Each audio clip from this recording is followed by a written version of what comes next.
మారు పిలుతాను. సో మారు దగ్గర మాట్లాడుకున్నాను బికాస్ ఈ ఐడెంటిఫైడ్ మీ. సార్ మీరు ఒక సినిమా చేయాలి ప్రభాస్ పిక్చర్ అని చెప్పారు. ఓకే సార్ చేస్తాం.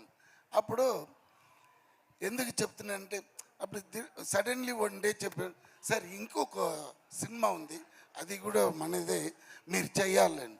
సార్ ముందుగా ఇది చేసేస్తాం సార్, మళ్ళా లేదు మీరు ఆ లైన్ మట్టుకు వినండి. నేను ఎప్పుడు యూజువల్గా నాకు కొత్త డైరెక్టర్ అంటే కూడా ఇష్టం, బట్ మారుతి గారి దగ్గర వేరే ఒక పెక్యూలియర్ టైప్ ఉంది. ఎలా ఏమంటే డైరెక్షన్ ఎవరైనా చేయొచ్చు, బట్ హ్యాండ్లింగ్ ద ఆర్టిస్ట్ నుంచి ఎవ్రీథింగ్ ఈ ఇన్వాల్వ్, ఆయనే ఇన్వాల్వ్ చేసి అందరినీ కోఆపరేట్ చేసి, అయ్యో అది పెద్ద అదే captain of the ship is very good for that position.